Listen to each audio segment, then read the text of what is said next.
Ito ang GMA Regional TV News. Mainit na balita mula sa Luzon, hatid ng GMA Regional TV. Patay ang driver ng isang bus matapos makasalpukan ng isang trailer truck sa Ibaan, Batangas. Chris, ano ang nangyari? Connie, base sa investigasyon, nawala ng kontrol ang truck matapos na pumutok ang gulong nito sa bahagi ng Star Tollway sa Barangay Sabang. Doon daw nawala ng kontrol ang driver ng truck at napunta sa linya ng bus na papuntang Maynila. Sa lakas ng impact, wasak ang harapang bahagi ng dalawang sasakyan. 19 na pasahero ng bus ang sugatan at isinugod na sa ospital.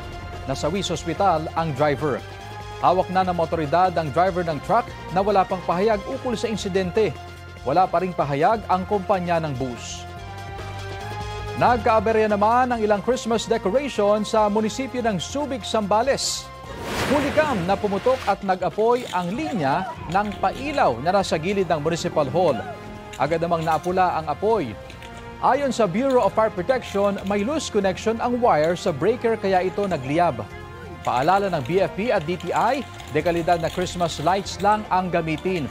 Dapat may Philippine Standards at Import Commodity Clearance Marks ang mga ito. Kapag matutulog na, patayin na raw ang mga pailaw.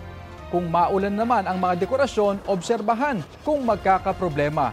At kung luma na rin ang mga pailaw, bantayan at maging maingat sa paggamit. Ito ang GMA Regional TV News. Mainit na balita sa Visayas at Mindanao, hatid ng GMA Regional TV.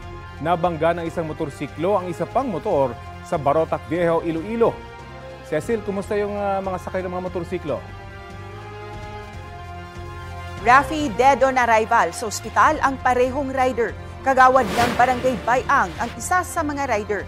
Senior citizen naman na taga Barangay Santiago ang isa pa. Batay sa investigasyon, biglang tumawid ang motor ng senior citizen kaya nahagip yon ng motorsiklo ng kagawad. Malubhang sugat sa ulo ang ikinamatay nila. Napag-alamang walang suot na helmet ang parehong rider nang mangyari ang aksidente. Wala pang pahayag ang mga kaanak nila. Nasunog ang bodega ng isang bahay sa Binalbagan, Negros Occidental.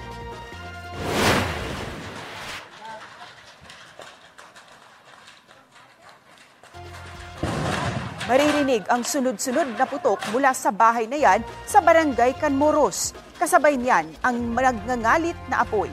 Sa investigasyon ng Bureau of Fire Protection, napag-alamang may mga nakaimbak na paputok sa bodega ng bahay na mula pa sa nakaraang pagsalubong ng bagong taon.